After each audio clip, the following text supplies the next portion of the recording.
So I'm gonna give it a bop. I gave it a bop. I gave it a bop too. All right. 3 bops. Bops all around. Yeah. We agree. Bop, bop, bop, bop to the top. Throw away your inhibition. Yeah, I'm singing High School Musical. What are you gonna do about it? Absolutely nothing. Michelle, another reason why I'm going to hate you today.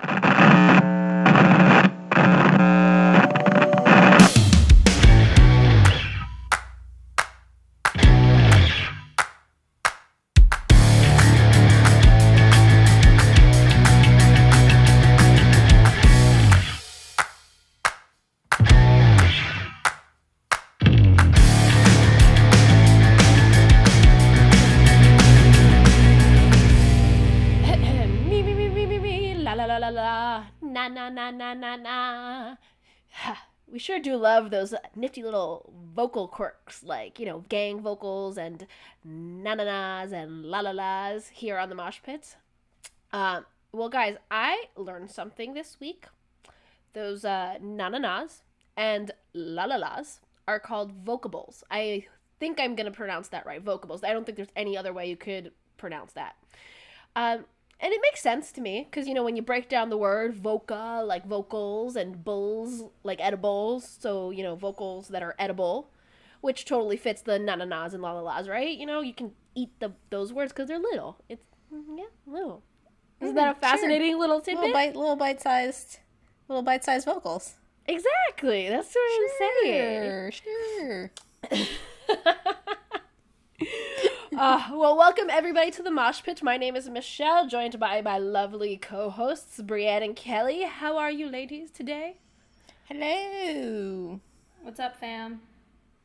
You guys are always, so excited. When I introduce you, you're like, yo. Yo. It's because we're cool. It's fine. Calm, cool, and collected. I'm not trying to pretend like I'm cool. It's fine. I just am cool. That's I see. Right? Mm-hmm. I get it. Fake it till you make it, kids. Best advice you can give anybody. In actuality, trying to find a job.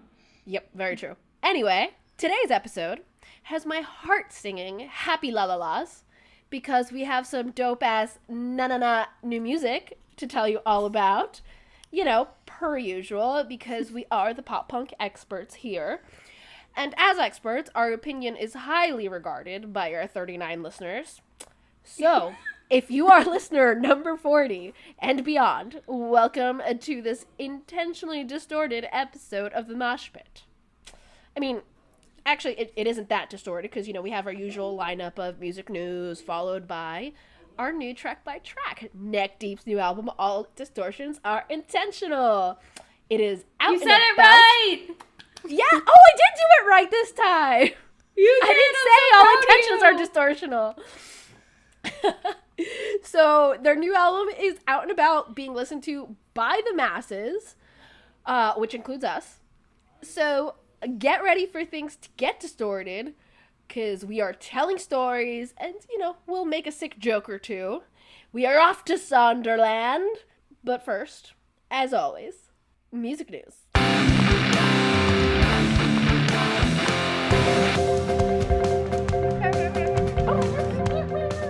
I actually don't know what her thing sounds like until I actually listen to it. Yeah, I know. I can't remember it right now.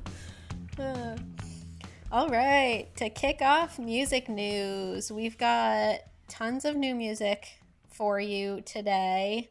And obviously some extras before we even get into the whole new Neck Deep album. But to start us off, State Champs released the next single from their Unplugged EP. It's called 10 a.m. And it's another great State Champs acoustic. It's definitely got an interesting open. They kind of experiment with these little synthy type sounds in this song, and I thought it worked pretty well for them. It was different, and I think State Champs is just so good at writing universal songs.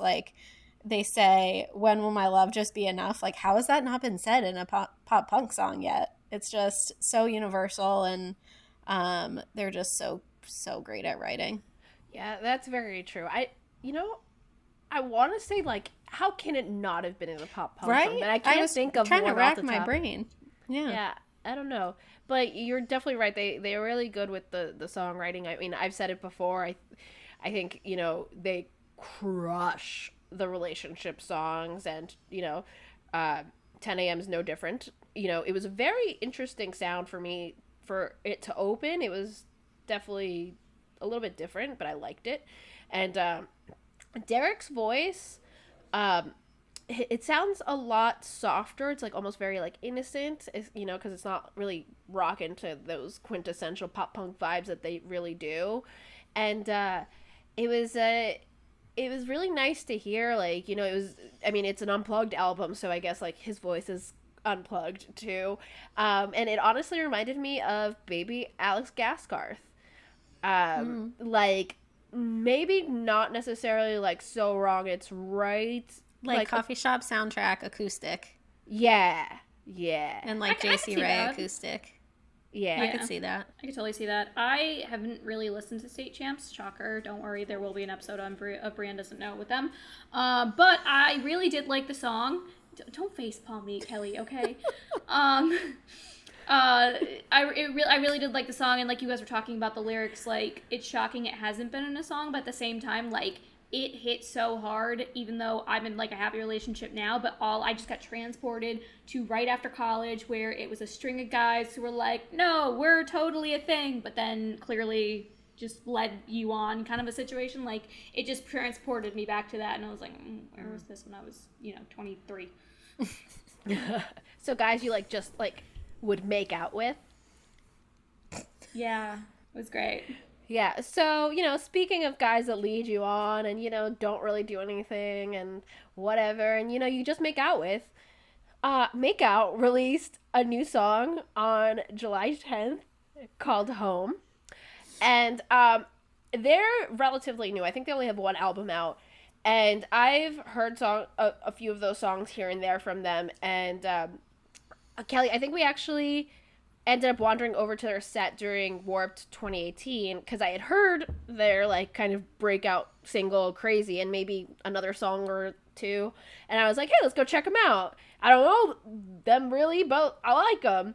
But yeah, I really liked the song. It's really high energy, like a bunch of their songs off of The Good Life, and, you know, Home's just in line with that. I was really digging the drum beats, and I think it's a really good like underlying sound for that really drives the song well. Yeah, I agree. I think they're kind of, like you said, they're newer, but they're one of, you know, a smaller-ish pop punk band, so kind of in line with a lot of the bands we talked about last week in our last episode in our kind of obscure pop punk band recommendations.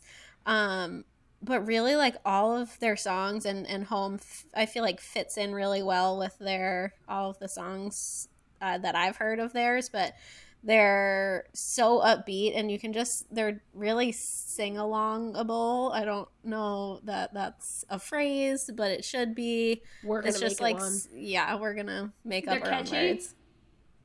Is the word Catchy? you're looking for catchy? I guess, but like they're just like loud and upbeat, or like you have to play them loud and sing along to them. I don't know. That's how I feel. No, I hear you. I also like So catchy's not enough. It's sing-along. It's sing-alongable. Oh god, Yeah. another word I can't say. I do agree with the upbeat situation, and I like the fact that it's basically like a breakup song. Like, it sounds like a breakup song, and yet it's like this. I feel like I'm rocking out to it, and then I'm listening to the lyrics, and I'm like, oh, that's kind of more meh. But I don't know. When it comes to these kind of songs, I always found it way more cathartic when I was in a breakup to rock out to music like this rather than the woe is me crying in the corner to like Adele or whatever. You know what I mean? Oh, for Like, sure. 100%. So- like, you want to be angry and like get that shit out. You want to Yes. purge yourself. And I think it goes along with like kind of, you know, we've talked about it on the show before about like a bunch of songs, like the juxtaposition of lyrics versus, you know, music. So I totally agree with you there, Brie. So next new song is The Dangerous Summer. Fuck Them All came out. I haven't heard of Dangerous Summer in years. I realized, when was the last time they actually released something? It wasn't that long ago, but I haven't listened to them since their EP came out in 2007. they've been releasing music ever since, but I haven't heard of them. But his voice is so distinct. It's hard not to pay attention to him. Like, I always feel like anytime I'm listening to their music, I just get drawn into the words more than anything because, like, he has such a distinct voice. It was an okay song personally. I found myself having to listen to it multiple times because every time I tuned out because it wasn't catching me. Like, it's not a bad song, I wouldn't seek it out. Like, I wouldn't change the channel if it was on, but at the same time, I'm not gonna find it. Yeah, I feel you. I mean, I liked it, but it wasn't like, oh my god, this is amazing. It didn't hit like the State Champ song did. And you know, I've always liked The Dangerous Summer. Like, I wasn't a huge fan, but I liked like their popular songs. I actually saw them, I think it was like at the emo night, like Thanksgiving extravaganza. AJ performed like acoustically, and honestly though, I don't know why I've never been a bigger The Dangerous Summer fan, because his voice is like my favorite type of voice. It has, you know, you said it's unique, it has like those gravelly undertones that I really enjoy. And I mean, I feel like I should like them more, but you know, a song here or there.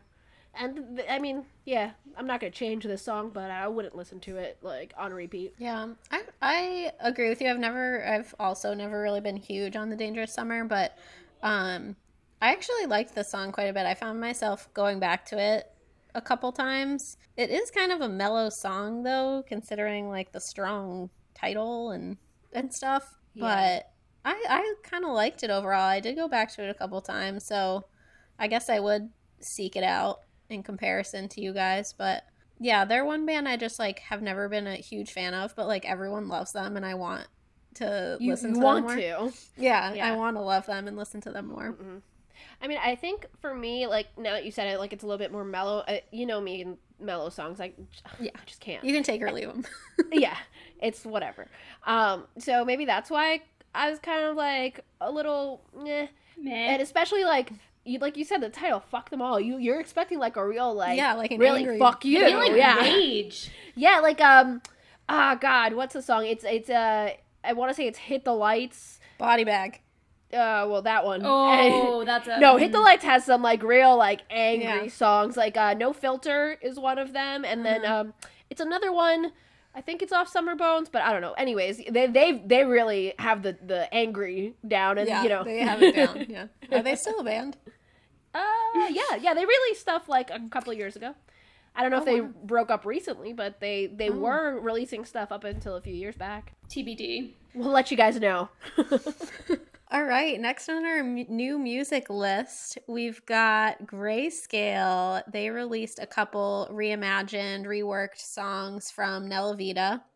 And let me just start by saying Nella Vita is like one of, I think, the best albums of the last couple years in general. I think every song on it is perfect. So any reworked song, I don't know if it can get any better than what they already put out, but my God, I really loved Baby Blue.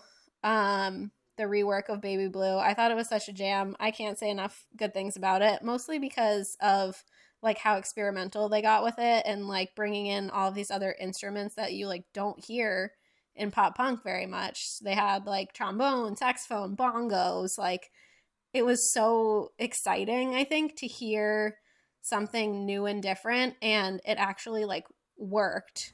I think it all like worked well together and it sounded really awesome. Yeah, I agree. I think it was awesome, and it's the type of experimentation that, you know, pop punk bands need to do to keep the genre alive and, you know, to appeal to the masses, I guess. Not that they need to, but, you know, I mean, we want them to be big and supported. Yeah.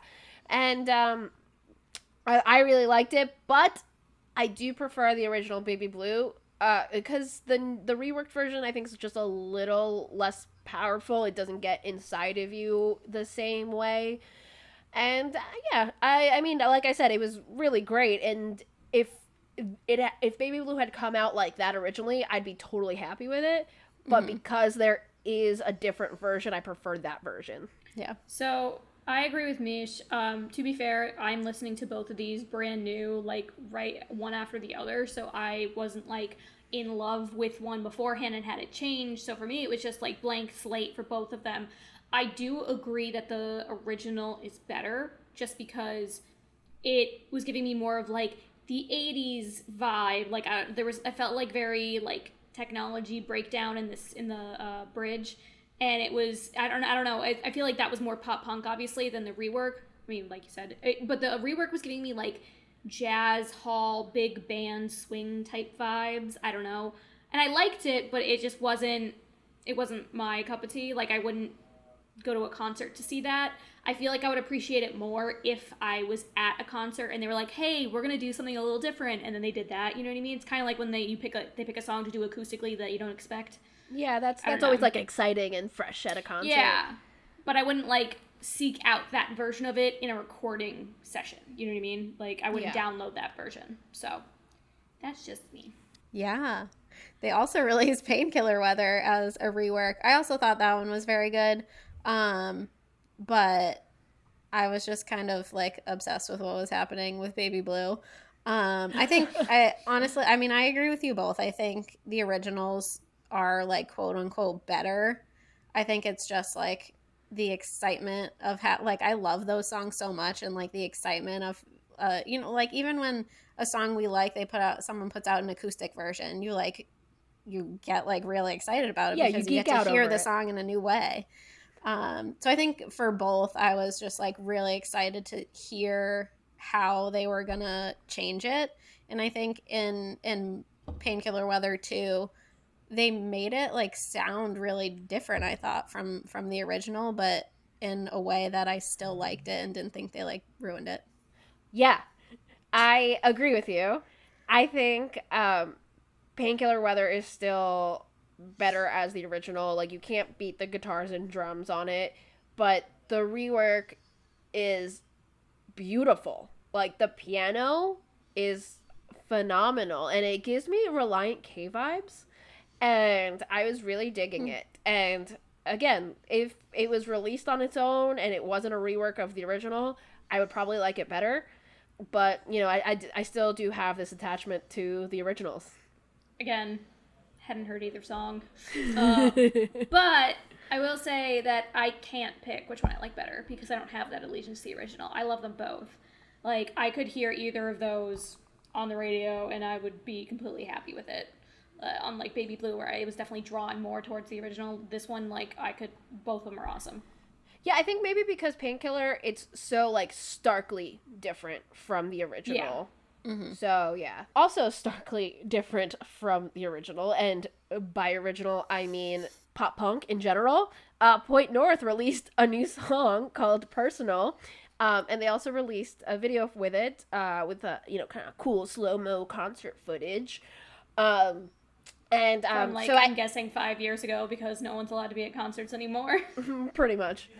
But I say starkly different because they are a band that really showcases their differences. I think they're categorized as alternative pop, quote unquote, but they really pushed that and, still, I think, fall within this alternative rock, pop punk, emo kind of vibe.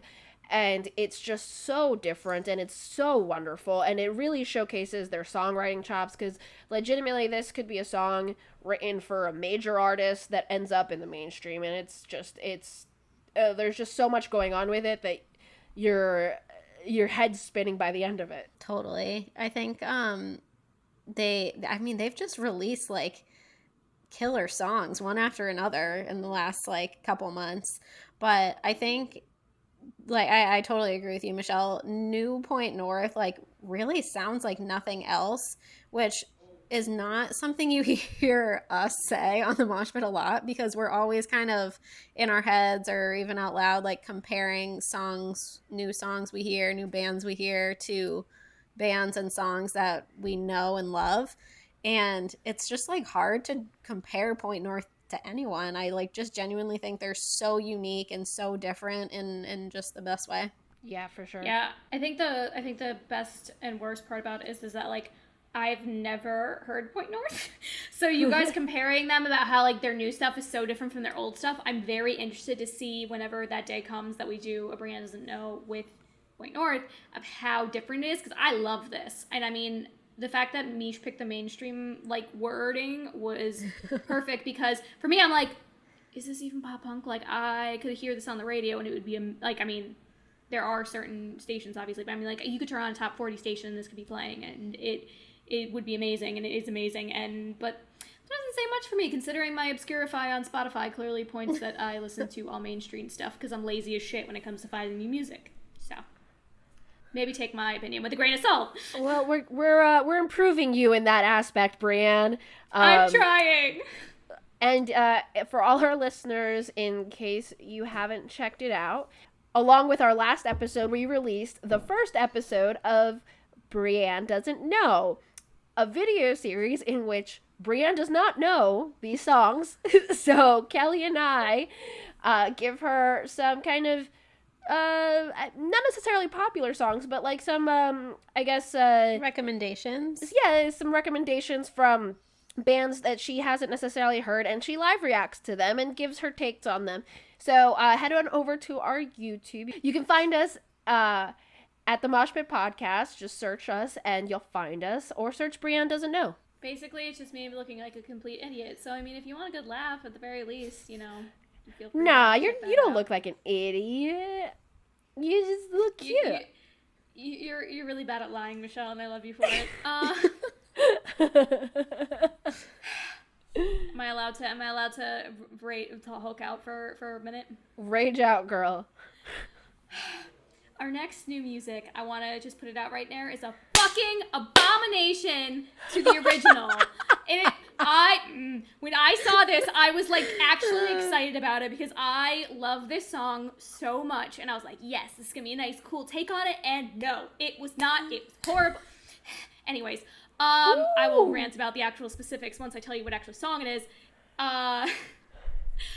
I Want to Hold Your Hand by the Beatles was covered by Mayday Parade plus a slew of other artists, including Travis Clark from We the Kings, John O'Callaghan from The Maine, Joe Taylor from Knuckle Puck, Dan Lambton from formerly from Real Friends, and Colin Walsh and Dallas. Oh no, 3 people. Just Grayscale. All Grayscale. And it is all Grayscale. I think so, isn't it? I don't know these things. Or no, there's multiple. Either way, a bunch of people from Grayscale. Y'all can freaking look it up yourselves. So, just everything about this is so no. Like literally, I sat there listening to it. I was like, no, nope, no. I have a very, very deep connection to the Beatles, mainly because my entire childhood, my father and I used to do errands on Saturday mornings, and we would listen to the Beatles CDs over and over and over again. I Want to Hold Your Hand is one of the most pure songs ever that you can even pick from the Beatles. Like, the newer stuff, it was the experimental stuff that you can have fun with. Go with that stuff. But I Want to Hold Your Hand is so... It's the beginning of the Beatles, therefore it is, like, so...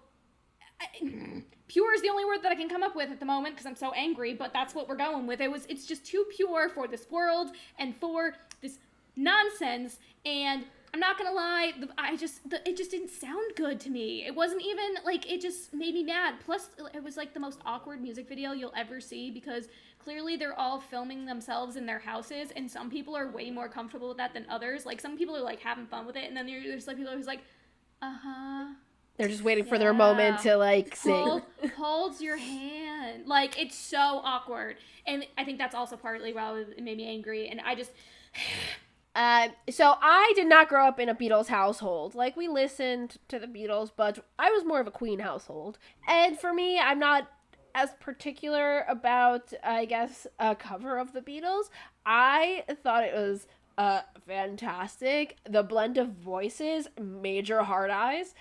They really brought together some of the best voices in the scene, in my opinion. Like, Michelle, you're allowed to be wrong. Music is subjective, Brianne. So are you, Brianne. So, just saying. Nope.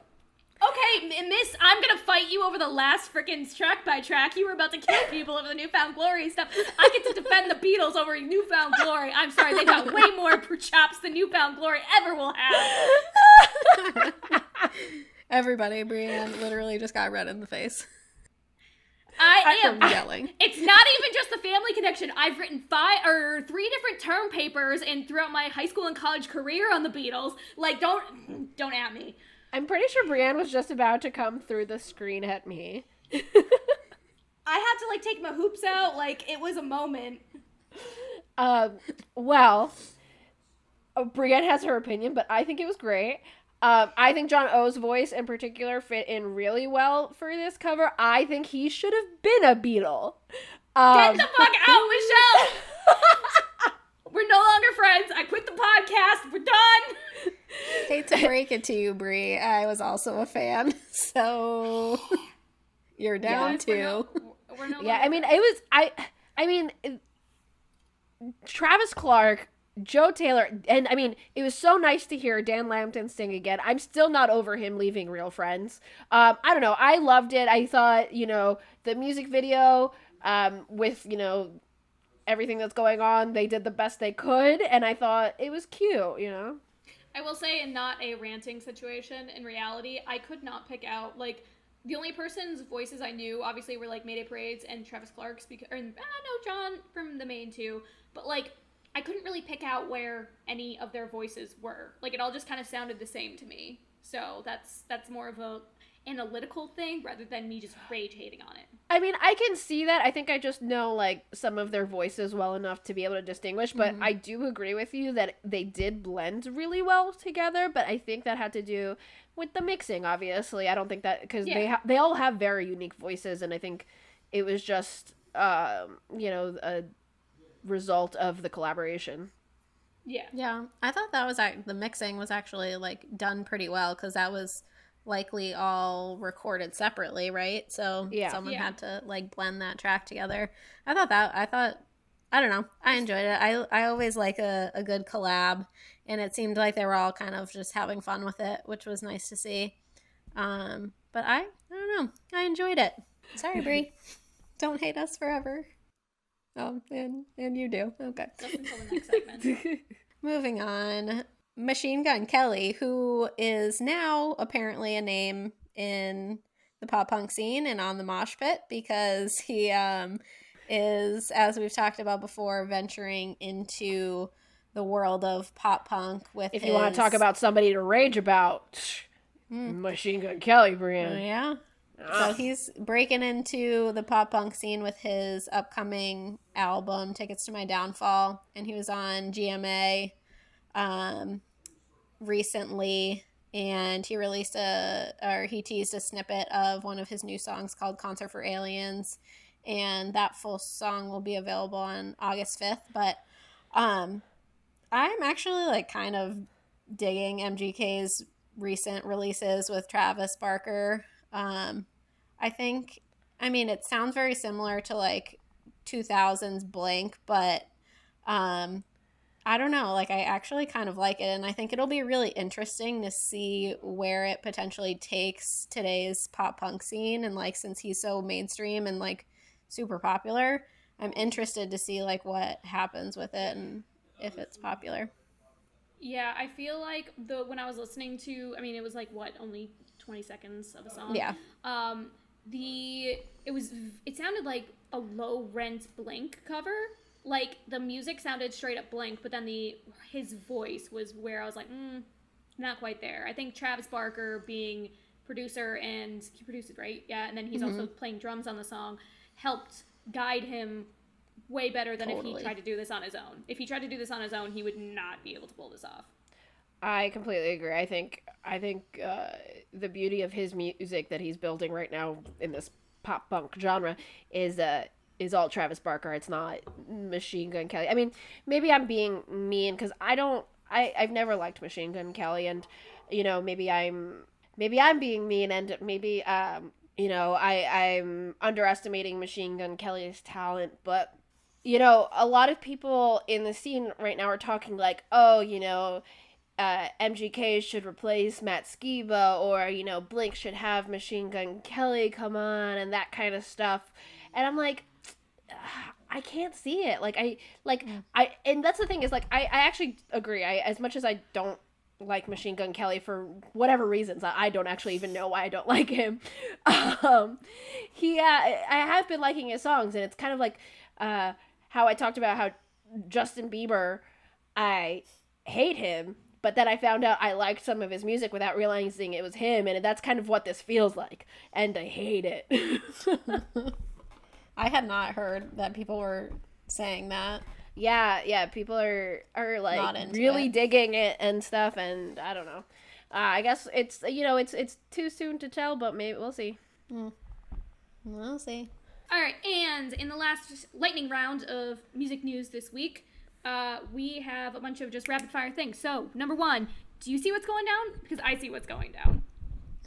Red Jumpsuit Apparatus is releasing a new EP in August. I see what you did there. I was about to say, I'm not as good at puns as you are. Yeah, but you guys are trying, and that's all that counts. Okay.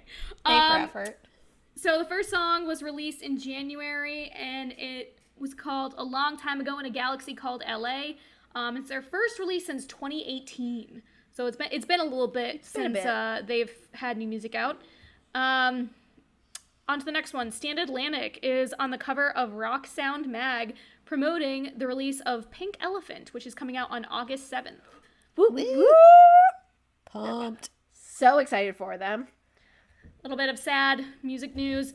8123 Fest is being moved from January of 2021 to March of 2021, citing COVID situation, which, I mean, it's disappointing, but at least they're being proactive about it. Yeah, I mean, it's not unsurprising considering 8123 Fest is in Arizona, and currently, as of July 2020, that is a hot spot. So, yeah, I mean, I'm super bummed, but at least we're still going to be able to go, hopefully, because even if they're moving it to March and then, who knows what's going to happen by then, I feel like they'll still probably keep postponing it, so at some point or another, we'll go. At some point, we'll be there. Yeah. And finally, so we talked about a lot of other new music. Also released on July 24th, alongside of Neck Deep's All Distortions Are Intentional, Broadside released Into the Raging Sea. And alongside that, they released a mini documentary on YouTube about like the making of and everything. And as much as I want to like dive into that and talk about it, I'm feeling super conflicted about it, because I don't think we realized until this week that they were coming out on the same day, and so we can't do 2 track by tracks in one episode. I mean, that's just way too much for everybody to listen to. Too much content. Too much content. So we will be bringing you a Broadside track by track, but today is track by track. I said track by track way too many times just now. It is brought to you by Neck Deep.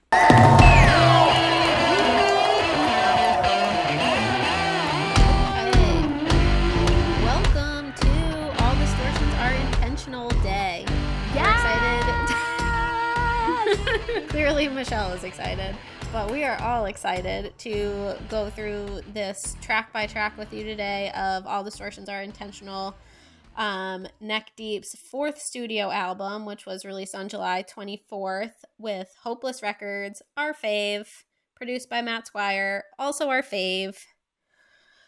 Neck Deep singer Ben Barlow says that all distortions are intentional is a phrase that actually plays into the record's sound and some of their creative choices.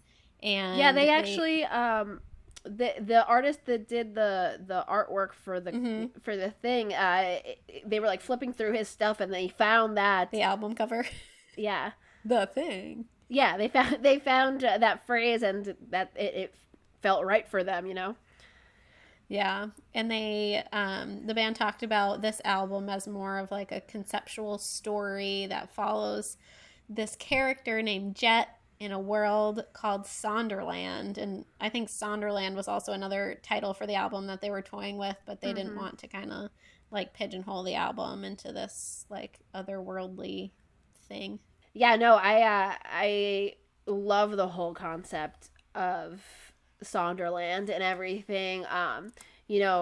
Before we even start with the actual songs, I just, when they were first announcing it, and they were, like you said, they were toying with the idea of naming the album Sonderland, but we had talked about it. Like, we were like, what's Sonderland? What is this? And just to remind everyone what Sonder means, it's the realization that each random passerby is living a life as vivid and complex as your own. And I really, that's such a real thing.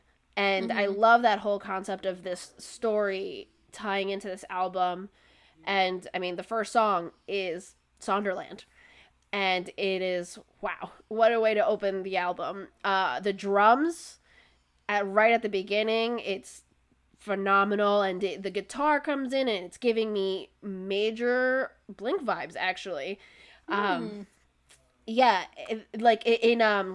not even just Blink, but Blink's Feeling This.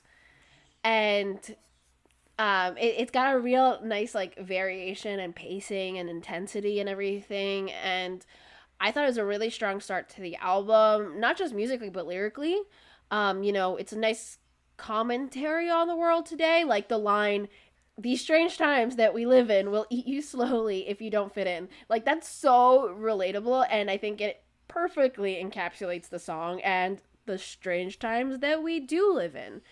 And I felt like it also kind of, as much as, like, I think people were saying that this is, they're changing so much, we don't like Neck Deep anymore, but I felt like the song had a bit of a Life's Not Out to Get You sound. And I mean, it's still definitely that new sound that they've been exploring with the Peace and the Panic, but Life's Not Out to Get You is definitely a little bit of an influence in there. Regardless, I thoroughly enjoyed the start, and like I said, it was a strong start to the album. I totally agree. This one made me really excited, especially I think it just set up the whole album really well, and I also do agree. I think the strong drums that were on this track, like, really got me excited, because it was that taste of old Neck Deep mixed with, like, this new, whatever's about to happen on this album. So I just loved, like, the heavier instrumentals on this. I did think, like, again, like we talked about, have talked about Ben's vocals in this one, like, already with some of the singles that we've talked about.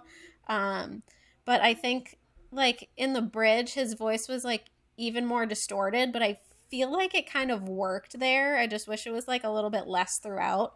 But I think overall, this was, like, a really, really good song to start off the album. Yeah, see, for me, I didn't think Ben's vocals were that distorted compared to some of the singles we've seen already. Like, it didn't. Yeah, that's fair. It was just, like, really high, like, a lot higher, maybe. Perhaps, than yeah. he usually sings. I don't know. Something was, like, a little kind of struck me with it, but I think they actually, like, used the distortion pretty well in the bridge to, like, mix it up. I didn't really like it. Ooh. It wasn't bad. Like, I liked the, like, hard opening guitar riff at the very beginning to, like such a great start to the album, but then, like, it just wasn't memorable for me. Like, Wow. I can't pick out what like, that song is in my head. Like, I listened to it too, like, I want to say, like, 5 or 6 times, and it wasn't really doing it for me. I mean, it wasn't bad. It's meh for me. As we mentioned earlier, Brianne did a Brianne Doesn't Know segment for Neck Deep. And the songs that were a little heavier, like Gold Steps off of Life's Not Out to Get You, she wasn't that much of a fan of. So these, like, heavier riffs to start Sonderland off, I think maybe that's kind of where you, like, maybe tuned out and you were like, yeah, okay. Maybe. I don't know. I mean, it wasn't, like I said, it wasn't bad. I have it listed as a meh. But... All right, so it's a meh for you. Banger for me. Banger for me. Oh, yeah. All right, so that's one banger off this album. Hot start. Okay, so the next song on the album is called Fall. It was one of the singles that they had released previously. We've discussed it on the podcast before. Just to recap, I personally really, really, really liked this song. The chorus is catchy AF. And I like how at the bridge there's, like, maybe the first half is very, like, poppy and, fun, and then at the bridge they go back to, like, a hard, not super hard like the first one, but, like, a harder, drums and guitar and all that jazz. Yeah, so for me, yeah, I honestly didn't remember. I knew it was a single, and I knew we've talked about it. I didn't remember what I had felt about it, and listening to a song on its own versus with the album is a different experience. So, I mean, going from Sonderland to Fall, it was interesting to me that this would be a choice for a single over Sonderland, especially when they were almost named the album Sonderland. But for me, it was I still enjoyed it. It was like a nice change of pace already, like from Sonderland to move to this, and I think you can definitely hear the new sound that they've been developing. Like in this one, I definitely hear Ben's voice sounding different, and the song as a whole, it reminds me of what All Time Low tried to do with Future Hearts. Yeah, that's a good analogy. Yeah, and I definitely, I think I appreciate the song more now as part of the album, and it was great. And can I just say, gang vocals, love it. Always love that. The one other note that I had written down was when I was doing the Brianne Doesn't Know video about Neck Deep, I remember the vocals of the lead singer. I was listening to it. I was just like, this does not sound like them. And I mean, it makes sense considering they're distorting the vocals on purpose, but at the same time, he just sounded like a different person, not so much like it didn't sound like the first one where it was like a filter put on his voice. It just sounded like someone else. You know what I mean? Mm-hmm. Totally. Yeah. This one grew on me. I didn't love it when I heard it as a single, but as part of this album, I like it. So yeah, this is definitely one that grew on me. I think, I mean, it's pretty mellow musically compared to Sonderland, like going from Sonderland to Fall. While there was like a good like transition at the end of Sonderland that kind of led into Fall. It's just like pretty stark different like tempo wise, and that got me a little bit, but I actually really like this song. The bridge had some cool violin and this like drum beat clap thing, which was fun and different. I don't know, they did the whole nai with the i's, and at first I thought it was like a little gimmicky, but then like I couldn't stop singing it. Yeah, exactly. I loved it. That's what I said. It was catchy as fuck. It was really catchy. Yeah. So what do you think it is then, Kel? I think it's a bop. Okay, I called it a jam. Okay, I mean, interchangeable a little Really? bit. But I felt like the beginning was like kind of poppy, and with the ii's, it was kind of like Okay, a poppy yeah, I can move. see that. I mean, I think I didn't call it a banger because it was a little bit more poppy, but I don't think poppy enough to be a bop for me. More of a jam. Fair I opinion. had both. I'll allow it. I literally had jam / bop on mine. Okay. So We have such an inaccurate rating system. well, we discussed like about it. how jams can also be bops and bangers, but whatever the fuck it is. No. Bops and bangers can be jams, but jams cannot be bops and bangers.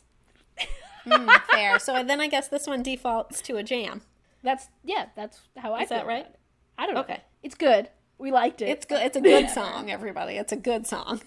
I don't think it can't be. I think it says.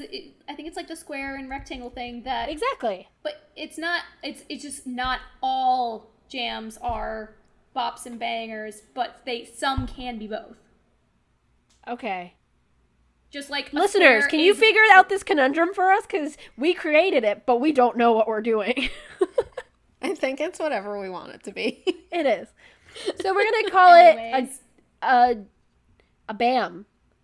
No, Bam. just, we can't keep adding stuff to this. Well, no, this because you said it's a bop jam.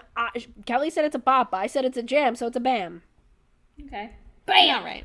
It's good. That's basically what that means. We liked it. All right, on to track number 3, Low Life, which was released as the first single off of All Distortions Are Intentional.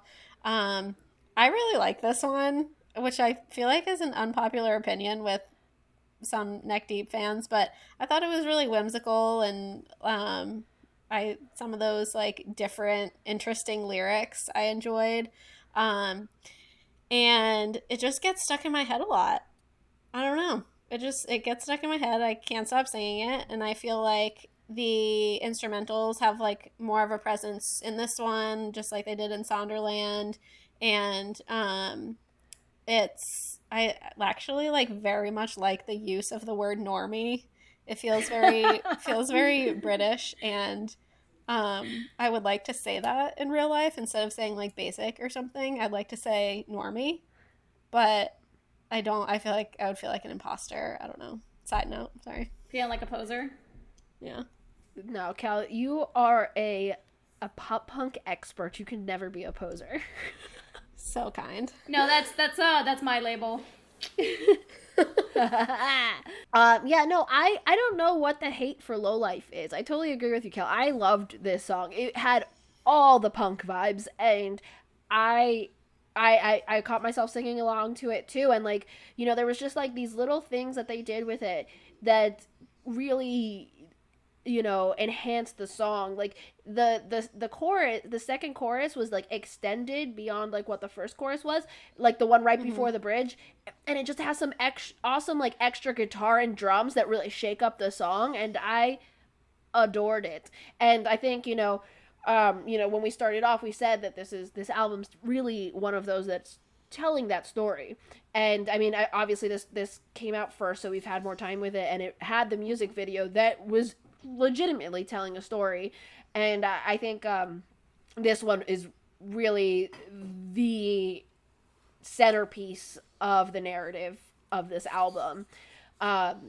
So overall, I loved it. And the only thing is that, again, it's one of those where Ben's voice is just not the voice that I'm used to, so it just throws me a little. I had this in my notes. I wrote down that this is the Gen Z version of punk, because it's very like, yeah, I just don't give a fuck, and talking about like what lyric is better describes that than tell me what it was like something about telling me the better disease, I'm young, dumb, and vacancy or whatever. Yeah, like that is like the quintessential like punk, I don't give a shit, like, I'm young, fuck you, you're not. Like, I feel like that this is like their, you know, kind, like, it's the next generation's whatever, because it can't be the millennials anymore. We're all in our 30s.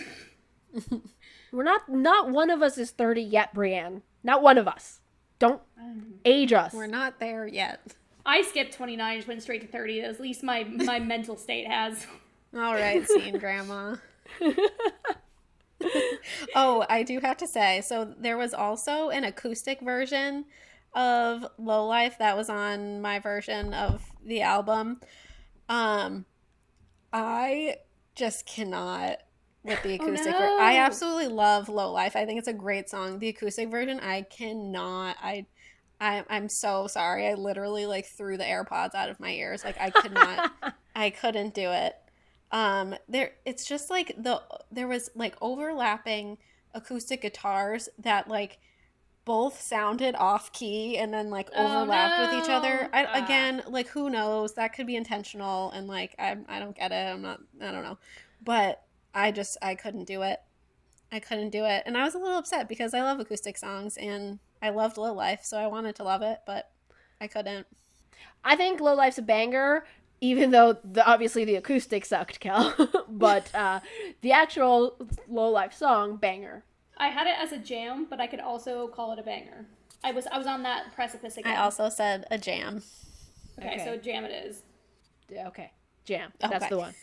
Nailed it. So I mentioned that Lowlife's, you know, a quintessential storytelling song, but after Lowlife, we have the song Telling Stories. And I mean, I think it, you know, the title's apt because, you know, the whole album's been telling a great story. The song before it's telling a great story. And this one specifically tells like a mishmash of great stories. And I liked it. In the beginning threw me off, though. It was very odd. It was like Owl City turned punk. And it was just... Oh, that's a good take. Yeah, it was just very odd, but then it kind of went into it, and it was much better musically, and that one also gave me some, like, Life's Not Out to Get You vibes, and, you know, a lot of people are saying this album, like, in terms of like singles and everything that it's so far removed from Life's Not Out to Get You, but I don't see that. I mean, yeah, they're definitely evolving their sound and doing some new stuff, but I definitely still hear the remnants of Life's Not Out to Get You. And then just the line, it's not the things you know, it's the friends you make. Super corny, but I loved it. I have like pretty much the same take as you on this one, Michelle. I like the intro. I was like, oh, what is this gonna be? And then they got into it, and I don't know. Like I've heard just so much, especially like on people's takes on the singles and how once you start comparing it to Life's Not Out to Get You, it's like you're kind of just like barking up the wrong tree there. Like it's not supposed to be Life's Not Out to Get You again. Exactly. But I do feel like there's a couple songs on this album already, including this one, that feels like classic Neck Deep mixed with, their new stuff, like their new vibe, like what they're trying to do with this.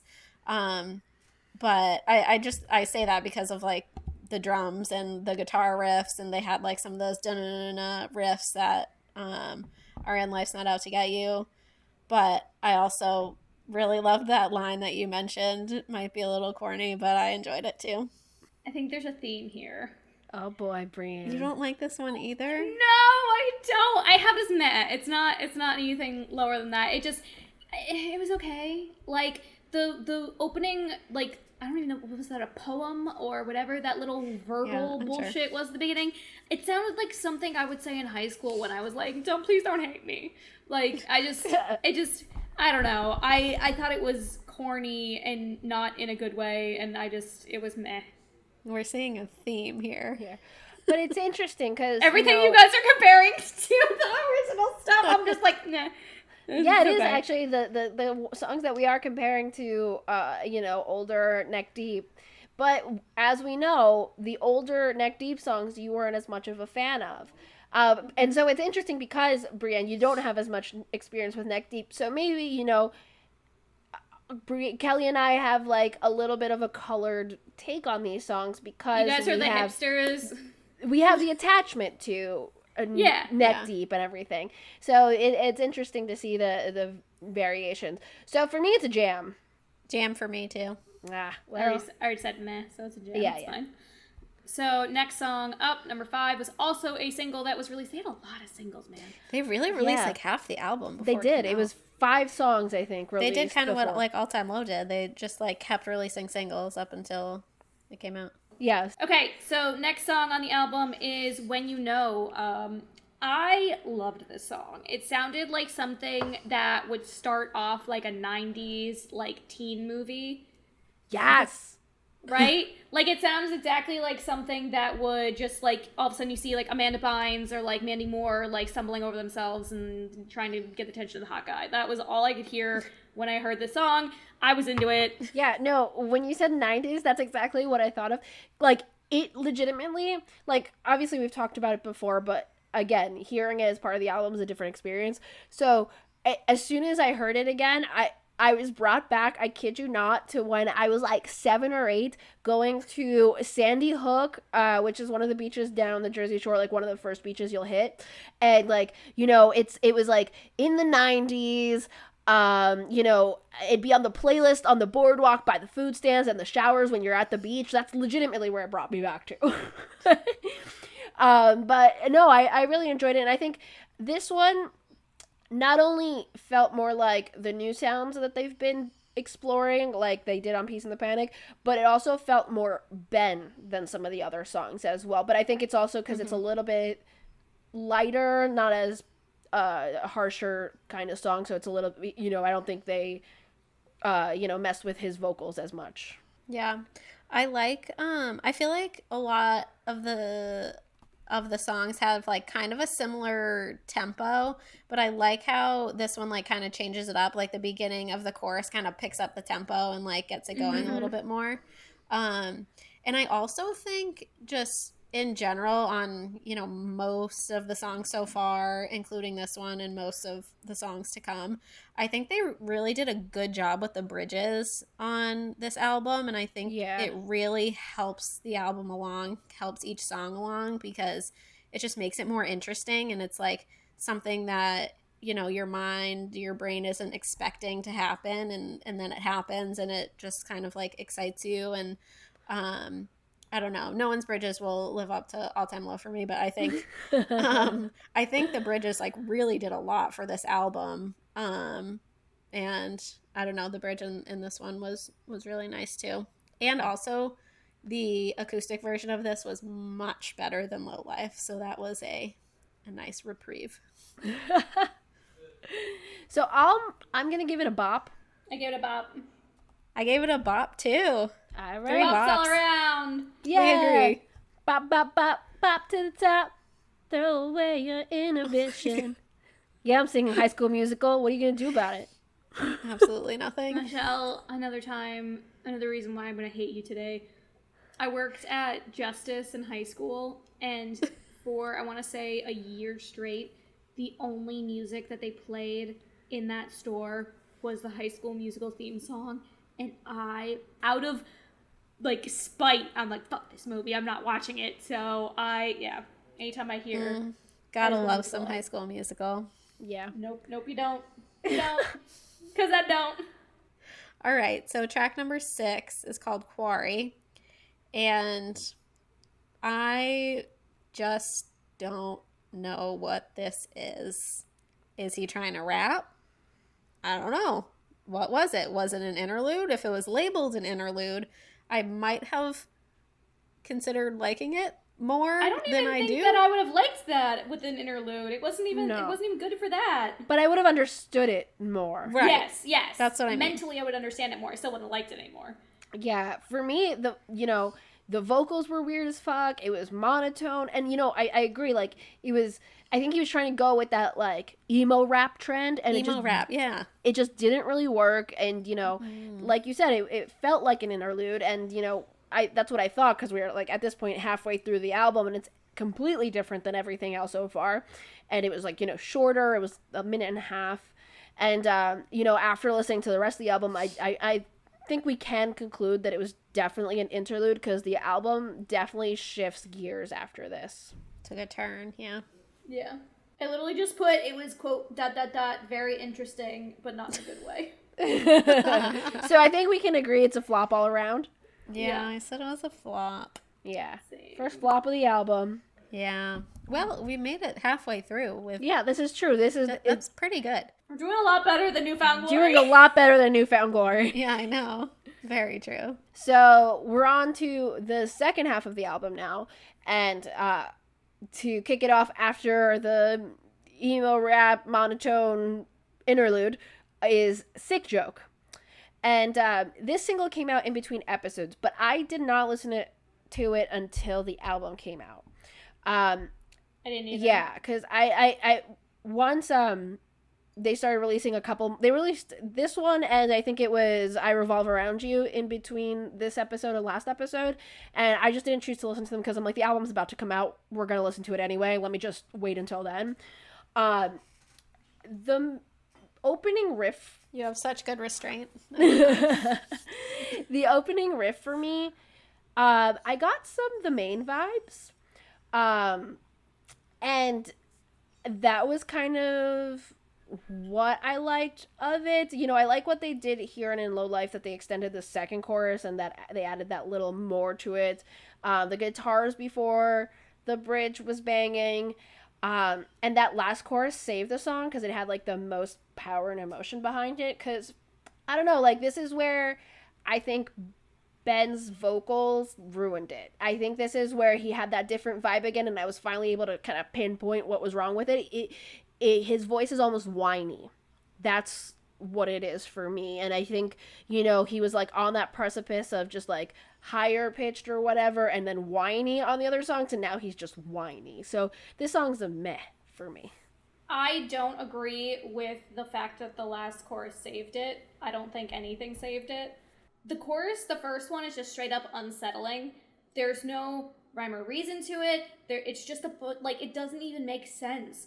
And then it just feels very disjointed from like the rest of the music. Like the music, the instruments are great. It's just because I'm such a lyrics. That's the word I'm looking for. I'm a big lyrics person. It didn't work. And then the extended chorus was like better, but I just felt unsettled the whole time. Like, it almost felt like my anxiety was coming in or something. I'm just like, this isn't right. And so for me, I put it as a flop. I mean, I can see what you're saying, because the choruses and the verses did have very different kind of... I liked it. I liked this song. Kelly, you like everything! All right, well... fine. I'm just kidding. I'm sorry. I liked it. I don't know. It's had like kind of more of like it definitely was like a little more emo than some of the other songs on the album, but I actually liked it. I thought they did some cool things musically in like towards the end, like you were saying, Michelle. I thought some of it like really worked out well. They had like some distorted guitar, and then like right after that they followed it up with some acoustic guitar, which I thought was a cool switch up that I hadn't heard on some of the other tracks. And then they also do that thing, I don't know if this has a name, maybe Michelle you can grace us with another musical term, but when they like have you only hear stuff out of one ear, or like something's in your right ear and something else is in your left ear, like stereo. when you're listening on headphones. Yeah. And when it like switches back and forth. I don't know what that's called. Yeah. But they kind of did that towards the end of it. I don't know what I liked about it so much, but I kind of thought it was a jam. So I think... So we're averaging out at a meh. Yeah, I think because there's a meh, there's a flop, and there's a jam. So I think meh. Yeah, land in the middle. I mean, fair. Tough but fair. So next song is What Took You So Long? I thought this song was like really cute. It was very much a sappy love song. It gave me all kinds of feels. Like, it's like you're in a new relationship and you're like all kinds of happy and whatnot. But specifically in the the chorus, talking about you are the difference, you are significant, you make me significant. Do either of you listen to John Mulaney's stand-up? Yes. Okay. In one of his stand-up specials, he talks about how he's like, I never knew being in a relationship was supposed to make you feel better about yourself. That's not a joke. That's just a cute little thing I say. And all I get, and Slayton and I watched John Mulaney a couple days ago, so that's like just what came to my mind about like, yeah, being in a relationship, you're not supposed to feel shitty. You're not supposed to feel like anxiety, which, I mean, that does happen sometimes. You end up in a shitty relationship that's not good, and it's nice to be in a relationship where just everything feels good. And yeah, I totally agree. I mean, I think lyrically this is one of the stronger songs, and I think it fits in well with the whole Sonder theme, because, those lines, you make me significant, you are significant, and like, also like, I was not me until I discovered you. I think I've made a point at some point in some previous episode, about connection kind of being such a basic human need, and music really accentuates connections in interactions and memories. And I think this song does that explicitly and implicitly in its narrative, and it's all very meta.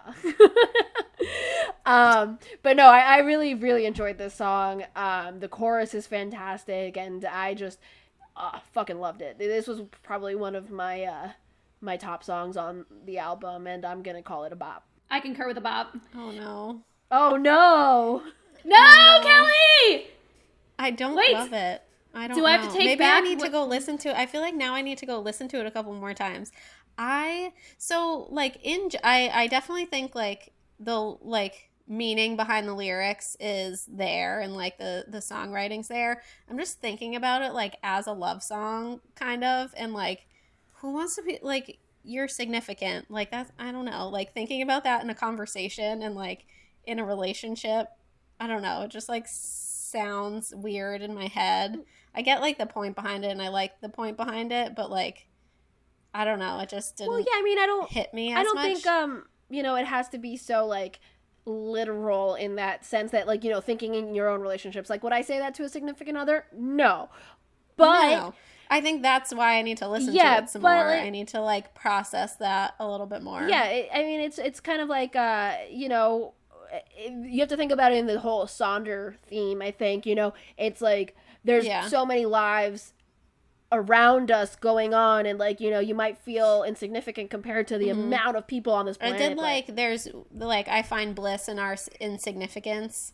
That was kind of nice. I agree. I think it's not even necessarily in like the Sonderland theme. I think just in like the emo pop punk thing. Like, think about back when you were in high school and how a lot of the times you just the whole teen angst vibe is like, I don't matter, no one matters, blah blah blah. Like, you know, like whatever. The outcast life. Yeah, this is like almost the antithesis to it, is the fact of like, you're finally met someone who makes you feel important, makes you feel special.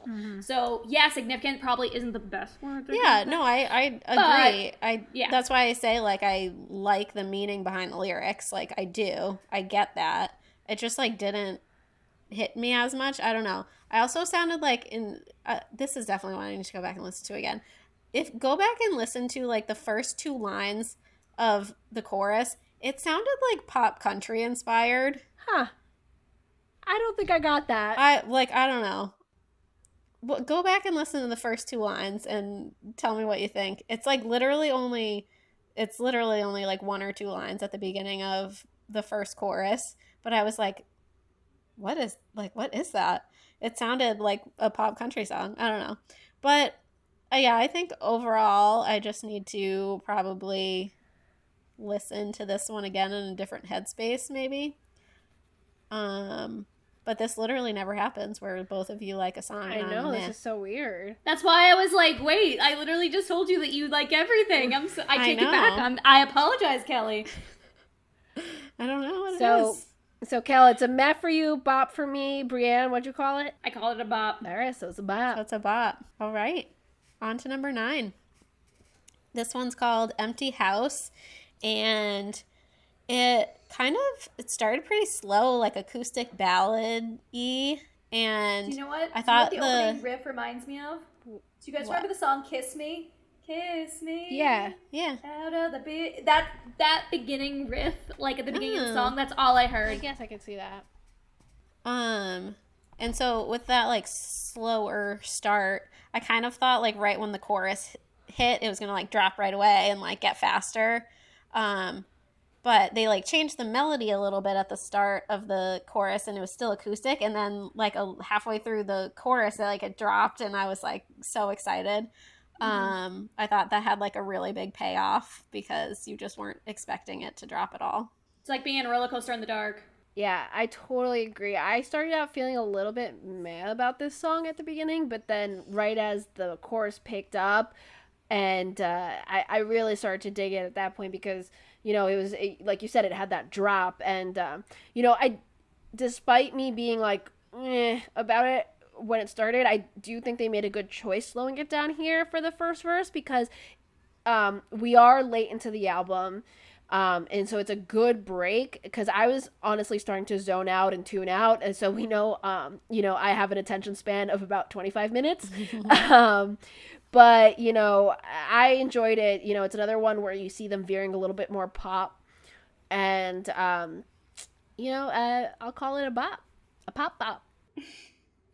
I also liked how was it during the chorus, it was during the bridge where the like everything dropped out, or there's just like a pause in all of the music and whatever. I really liked that. I agree with I said that it was a nice little reprieve because everything has been very not aggressive or anything, but like upbeat and like a happier, you know, whatever go song. This was a nice little like calm, like okay, taking a step back, taking a breather. I really liked it overall, but yeah. It was the main thing that caught my ear was the beginning riff. I was just like, this reminds me of something. And I spent 20 minutes replaying that first. You were just like, what is it? Seconds. What is it? What is it? Yes. What is it? Yep. Basically, I turned into Bruce Wayne screaming, "Where is she?" Except for what is it? Anywho, I said jam. I said jam. Yeah, it's a jam. Call it a jam. Call it a jam. Lots of jams on this album. album. Lots of jams, lots of bops. Lots of bops. So after Empty House comes Little Dove. And I think that's such a cute little name. And I think it's really the first true ballad on the album. And, yeah. No, don't get me wrong. It's a good song, but you guys know me. I just can't do slow songs. You all know I have like the hottest take in the all-time low fandom because I hate therapy. Um, but no, I mean, I'm not a huge fan of therapy either, though. I thought you were. I mean, I like therapy. No, but I actively dislike. Oh, Yeah. See, I hate when they play it at shows. Yes, that too. I like the song itself, but if they play it at a show, I'm like, no. If you're gonna play a slow song, play Coffee Set or JC Ray or Coffee Shop Remembering Soundtrack. Sunday? Thank you, that one. Moving on. Moving on, back to the song. I mean, I won't say I disliked it. I did enjoy, like, you know, the chorus. It had like this weird, odd, stunted speech kind of vibe, and it was really interesting and different in a good way. And you know, and I do want to say, like, I guess in particular, I realized that in this song, how the whole album has kind of woven into itself with the callbacks, like, you know, the callback to the Quarry in this song and that kind of thing. Not that we really liked Quarry, but whatever. Yeah. But yeah, it was alright. I think the beginning. So I know Bree said the last song, the slow start, reminds you of "Kiss Me." I don't know why, but right off the bat, that little like guitar pick at the beginning sounded like Jonas Brothers' "Love Bug." I don't know. I just couldn't. And then I went and listened to "Love Bug," and I'm like, it's totally a completely different melody, but like I don't know what made me like make that connection. But Sometimes it just happens. it's just like the feeling, and it was like Little Doves, "Love Bug." I don't know. It just got me in the loving mood. I don't know. That's a good transition into where I was going to take it. So that was from our childhood, and this song kind of reminds me of like the lyrics and whatnot, or not the lyrics, the melody and the light, airy guitars kind of remind me of like a child song or something like that. Okay. And then the lyrics at the end talking about across the airways with our connection, this modern living, scrolling through pictures of other people, it's all about anybody talks about. It kind of is basically, I interpreted it as them calling out like dating apps and Instagram and how we're all too busy worrying about that, and almost like a nostalgic desire to go back to that childhood simplicity almost. Totally agree. And I think the music like kind of brought back the childlike, you know, vibe, if you will. So I thought some of liked it. the like the oohs and the guitar were like kind of calming too, in a way. What would you rate it? It's a meh from me. Yeah, I actually said meh too. Oh, I had a bop. Or maybe not a bop. I don't know. I had bop, but that doesn't make sense because it's not Like a ballad poppy. bop. Yeah, we call Yeah. we there's an option as for a ballad bop. I think we previously Ballad bop. added that in. Okay, well, I had it as bop, Established. but it doesn't matter because I get Outvoted. overridden by the mez. So it's a meh. All right, on to track 11. I revolve parentheses around you end parentheses. I thought it was a nice little transition out of the slower song Little Dove. I thought it was a good way to bring the mood back up without being like too crazy aggressive. The only other note that I had, because I mean I liked it, but the only other note that I had was that it the lyrics spaced out a little too much.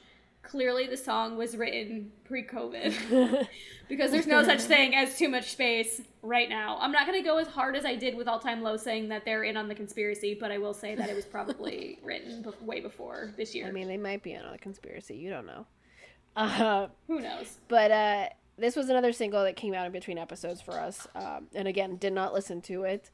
And I am glad I didn't because this song is fantastic. And as part of the album, it's just phenomenal. I think it's more than musically, it's lyrical gold, absolute pop punk poetry. The chorus has wonderful analogies comparing, like, you know, the subjects of a relationship to space. The bridge is bomb. It's catchy as fuck. And I don't know, maybe it's just me, and I think there's something super romantic about space and the song using space as a way to describe love. I think that's pretty dope. And, you know, the only caveat I'll have is that in this song, they did rhyme daily with samey, so I did have a problem with that. But aside, I knew you were gonna say but that. aside from that, like, I mean, he referenced Carl Sagan in his book Pale Blue Dot in like the most like awesome way, and the lyrics in the song were definitely the winner. I mean, the music was great, but nothing exciting. Yeah, I just really love the planets analogy for a love song. Like another, Right. I know I said that earlier today with State Champs, but like I wish that was like done more, or I don't know. I wish I had heard this before. But I love that analogy. And I think it just worked really, really well in this song. And I think they just really nailed this song. I feel like I need to go back and re-listen to it because I feel like I didn't get out of it as much as you did. Like, I mean, it was a good song, but I feel like I missed a lot of the things that you're mentioning, so I feel like I need to go back and re-listen to it. Yeah, and I mean, I think that's Kelly made that point before when we both liked what was it? What Took You So Long? And right, that was the one. And she was like on it. These first listen throughs are It's hard. It's hard. You're just getting used to the song, and a lot of times it does take some listening to have a song really grow on you and for you to take in all these other parts of it, because like a lot of the songs that I really enjoy these days I've like found off of Pop Punk's Not Dead, and like then listen to the bands, and it's just listening to the playlist mindlessly and hearing these songs and then finally like clicking in and like, oh yeah, this is actually a good song. Yeah, catch us in a week and we'll probably like love both of these songs. Well, that's the thing too, is like even looking back on like All Time Low, which we listened to death before actually like reviewing the album, I still have had songs change, not necessarily for the worse, but more for the better, just because you get to know a song and hear it so many times. Also, this came out on Friday, so we've had limited time to actually listen to it in order to get all this stuff done. So, I mean, that's why I'm kind of excited for the Broadside track by track, because we'll have had almost 2 weeks with it, so we can actually like digest it fully. Yeah. I feel like songs also like change once you know every word and can sing along with it. I don't know. I've always felt that. Like once you're able to sing along to the words, I just connect with it more and I like it more once I can sing with it. Do we rate I Revolve Around You? It's a jam for me. It's a jam for me too. Have it as a tentative meh. I feel like I need to go back and listen to it. All right, so it's a jam. Certified jam. Moshpit certified jam. All right, and we're closing out the album. Yeah, this was an interesting close, I think, to the album. It kind of like felt like everything went full circle a little bit. Obviously, like Pushing Daisies is a reference to like death, and Yes, it just kind of I liked how that's like the close of the album. Yeah, I don't know, I liked this song, but the end was just like a lot harder. Like it was just a lot harder, I guess, than I was expecting this album to end with. Fuck society, fuck your politics, fuck yourself, fuck the way it is. I'm like, okay, well, all right, here I go with the rest of my day now. Yeah, but also, like, if you're dying, that's when you're gonna say all the shit that you want to actually say that you've been holding back your entire life. So, but, like, I wanted to feel a little better after I ended this album. I get the point, but... I think it's the perfect way to end the album, because, this album's almost kind of existential in a way. And I think this song is like that acceptance and confidence made music, like those last lines, like fuck society, fuck your politics, fuck yourself, and fuck the way it is. I think it's a perfect statement. This is who I am. This is my life, and I don't give a fuck about anything else. And that harsh, very punk. Yeah, and that harder music at the end, I think, really emphasized it perfectly. And I think it's one of the stronger songs also, because, Ben's voice is actually great here, and the music flows really well throughout. And, the intro guitar is actually, I don't know if it's because it's like another flower named song, but the intro guitars actually reminded me of All Time Low's Painting Flowers. I was gonna say that! Right? So I wasn't sure if that's like the connection my brain made or if it actually sounded like it.